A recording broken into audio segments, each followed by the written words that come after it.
Yes, Mataji, you are live. Okay.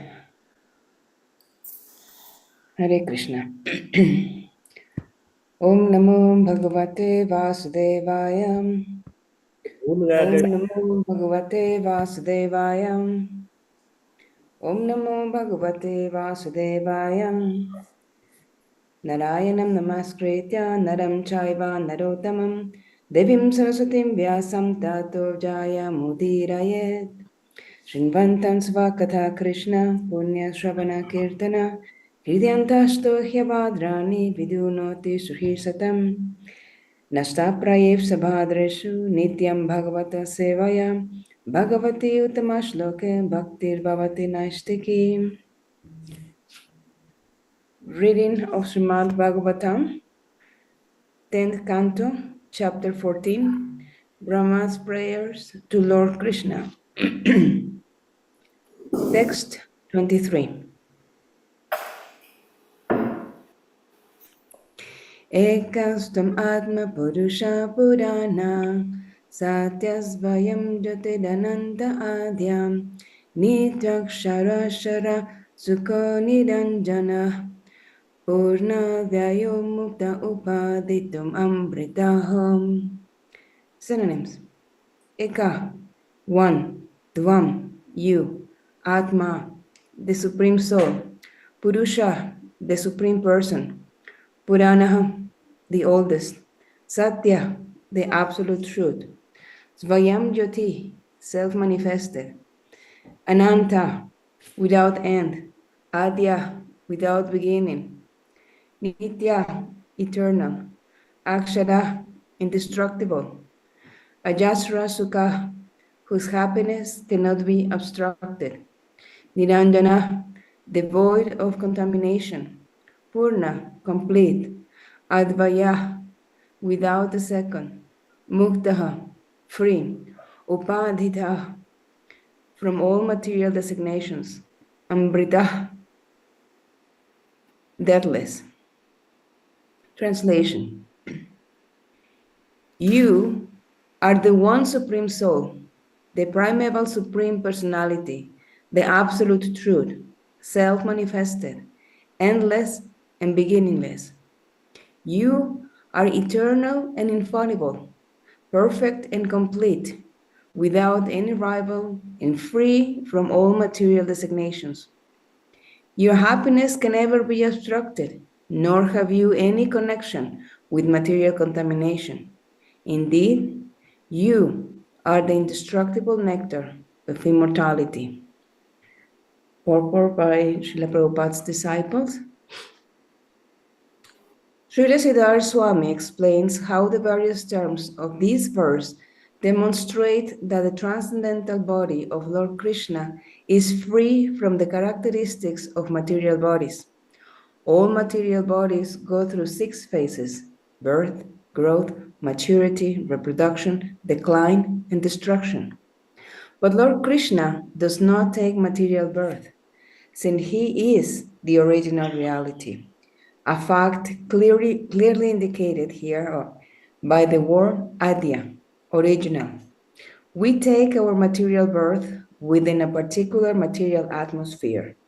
In material bodies that are amalgamations of various material elements. Since Lord Krishna existed long before the creation of any material atmosphere or element, there is no question of material births for his transcendental body.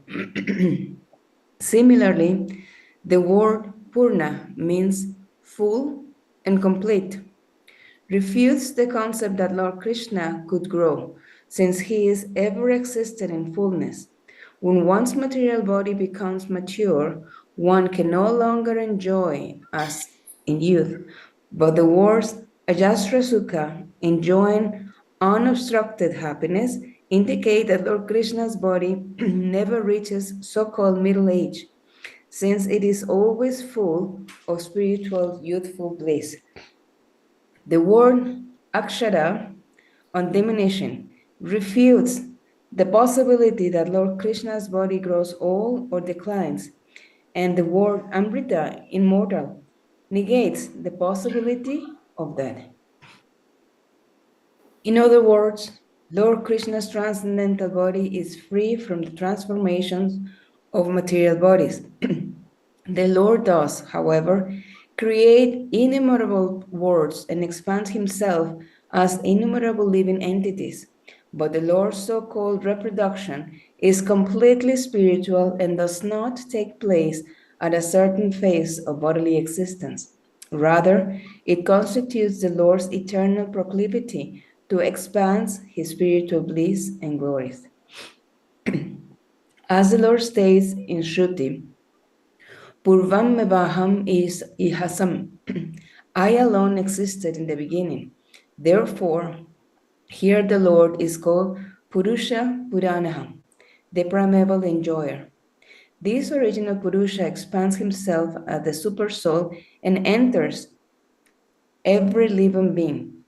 Still, he is ultimately the absolute truth, Krishna, as stated in the Gopala Tapani Upanishad. Yang Shakshat Padabhrameti Govindam Sachitananda Vigraham Vrindavana Sudha Bhuduha Talasinam. The absolute truth himself is Govinda, who has an eternal form of bliss and knowledge, and who is sitting beneath the shady desire of the trees of Vrindavana. This absolute truth is beyond material ignorance and beyond even ordinary spiritual knowledge, as stated in the same Gopala Tapani Shruti, Vidya Vidyavyam Vina.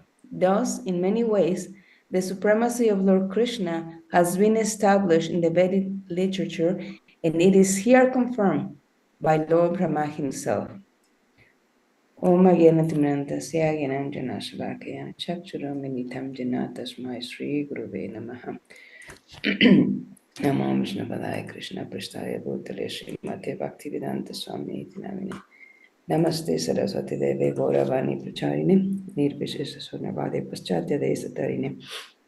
Jai Shri Krishna Chaitanya Prabhu Nityananda Shri Advaita Gadadhar Shivasadi Guru Bhakta Vrinda.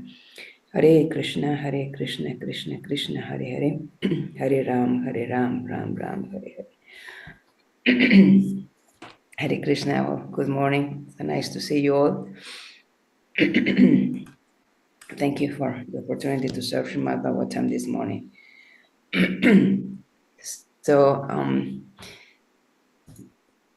we've been reading, so this chapter narrates Lord Brahma's prayers to Lord Krishna, Nandana, and which Lord Brahma glorifies the Lord's unparalleled beauty, sweetness, and inconceivable spiritual qualities. And he realizes that Krishna's intimate, sweet nature is ever more difficult to comprehend than his majestic opulence, and that the Supreme Lord can be known only through devotional service, right? Hearing and chanting based on the Vedic authority, and never by speculative or unauthorized means. So acknowledging his own fault, Lord Brahma repents for his actions and recognizes Krishna as the original Narayan, his own father and the ultimate shelter of the universe. And of course, he begs forgiveness. This is a very important point, because although Lord Brahma is endowed with vast intelligence and mystic power, he comes to see the limits of his own position. He understands that, Krishna's intimate, sweet nature, Madhurya, his form as a playful cowherd boy of Vrindavan, is even more inconceivable than his majestic opulence in Aishwarya as the all-powerful creator and the controller of countless universes. And opulence can inspire awe and reverence, right? But the sweetness kind of disarms the intellect. It overwhelms the logic, because the infinite, Lord Krishna, the infinite, voluntarily becomes accessible and affectionate and apparently ordinary. But so this is far more difficult to grasp than this place of power. Can you imagine if the Kahor boys were told that Krishna is the supreme personality of Godhead, and they are playing and horsing around with Krishna? Just remember Arjuna, when the Lord displays his form, and the first thing he said, "Please forgive me. I'm so sorry."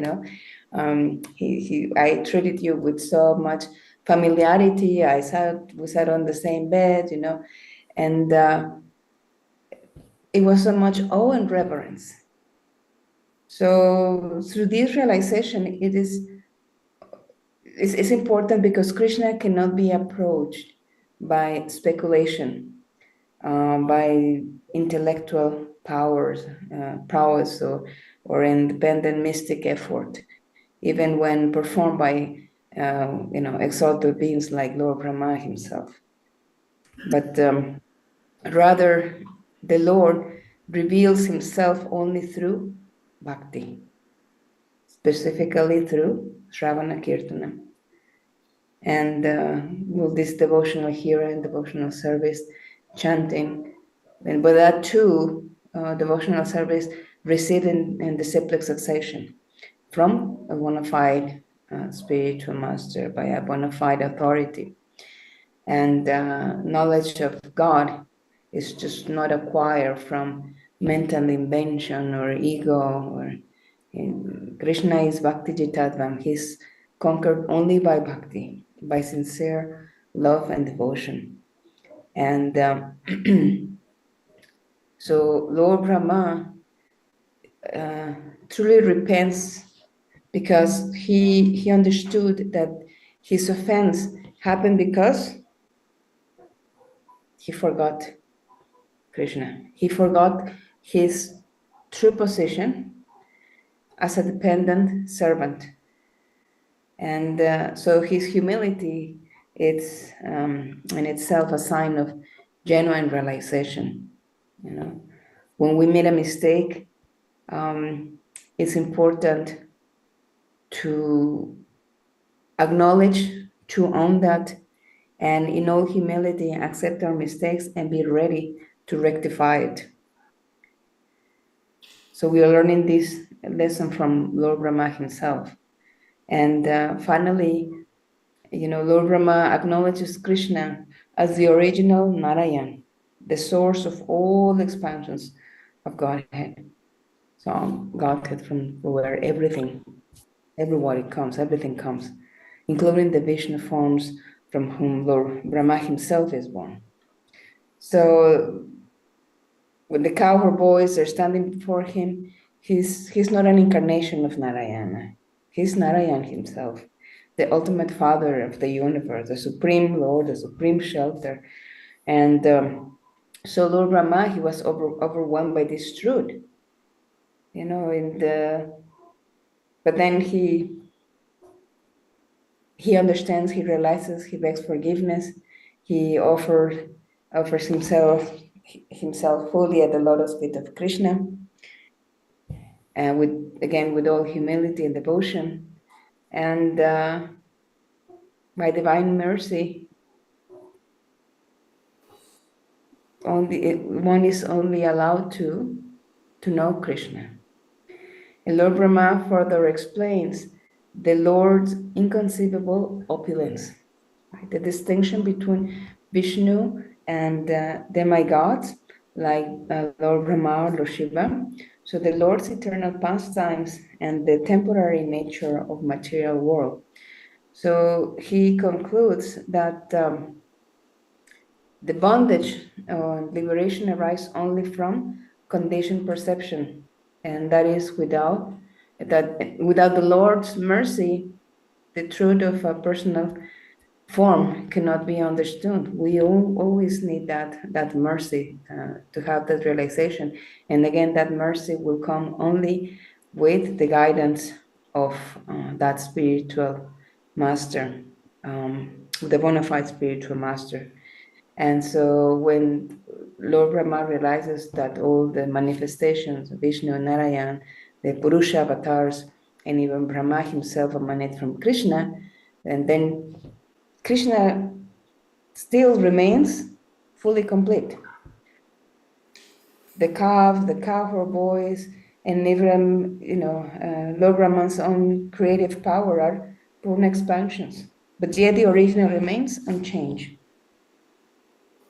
Om Purnamada Purnamidam Purnat Purnamudacayate Purnasya Purnam Adaya Purnam Evavasishyate. Through Isopanishad, right? The personality of Godhead is perfect and complete.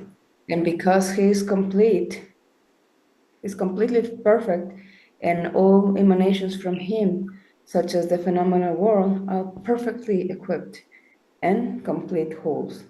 So whatever is produced of the complete whole is also complete in itself, because he is the complete whole. So even though he may be many complete units emanate from him, he still remains balanced. He still remains the whole. So this truth directly humbles Lord Brahma, and his attempt to test Krishna was based on a subtle misunderstanding. He assumed that by removing the parts, the calves, the boys, he could distort the whole. But surprise, Krishna effortlessly expands himself into identical, complete forms of not only the cowherd boys, but even the calves. So this is showing that the Supreme Absolute is not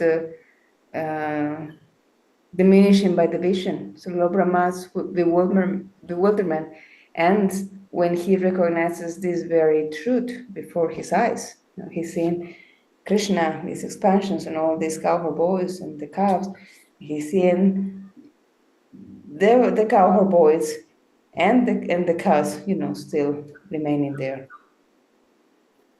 So Krishna does not become incomplete by appearing human-like.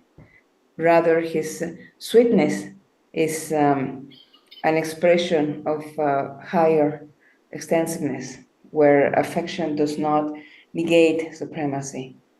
So this is the heart of the Purnam principle. Nothing is lost when the infinite becomes closer. So what is the lesson? Timeless lesson. That only by humility, by devotion, we can try to capture the attention of Krishna. So it also helps us understand and realize that who we are dealing with. Krishna is time. He's not bound by time. He's an eternal youth. Sometimes, some like to dress him up in white beard and white hair, and it's actually not correct, because Krishna does not age. So we may say, oh, how cute. But let's not forget who Krishna is. Lord Brahma forgot who he was, and see the results. Indra gets into trouble all the time because he forgets it very often. So we need to remember again what our eternal constitution position is. It's servants of, eternal servants of the Lord. Jiveres Varopi Haya Krishna Nityadasa. Nityadasa. And everywhere, remember Krishna. Not just when we are at the temple, when we are in front of the deities, when we are serving our own deities. Okay, I'm serving my deities and I cannot serve you, or I cannot worship this because, no, we have not understood Krishna consciousness. Because Krishna is everywhere. He is in the heart of every living entity. He is in every single atom. He is everywhere. Krishna is everywhere. He's so merciful that he is giving us a chance, actually chance after chance after chance, to connect with him in many different ways. So we need to work on our humility, work together, have a strong association, be well-wishers, coming together for the pleasure of Krishna, of Sri Radha and Krishna, and for the benefit of all under the guidance of Srila Prabhupada, Guru, and Gauranga. And before I close, I would like to wish you all a blissful New Year filled with Krishna consciousness. And Srila Prabhupada said that our New Year, let me quote actually. Srila Prabhupada said, our New Year is every day because Krishna belongs to the Nitya Lila. Nitya Lila means that all of his pastimes are going on in either of the so many universes. So, you see, each day gives us a fresh opportunity to advance in Krishna consciousness and recognizing the end of the calendar cycle is simply a social standard, not a philosophical statement, of course, unless someone wants to discuss the ACBC or ADBC or and the CE or whatever they want to discuss. But using common language to express goodwill does not dilute Krishna consciousness. On the contrary, devotees are meant to be paradukkha dukhi. So well-wishers of everyone. So offering good wishes is completely in harmony with devotional culture. With that, I close it. And once again, I thank you for giving me the opportunity to serve Srimad Bhagavatam this morning. Panchakalpatarupyascha kripa sindhuvya patitanam pavanebhyo vaishnavebhyo namo namaha. Hare Krishna.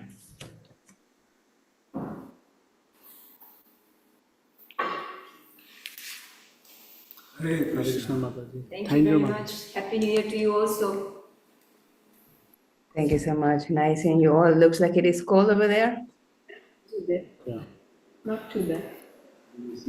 Happy New Year to you and Prabhu as well. Thank you so much. Thank you so much. Take care and see you soon. Okay. I was going to say see you next year. No, but see you later this year. Yeah, don't make it next year. It will be a problem. Right now, where are you, Mataji?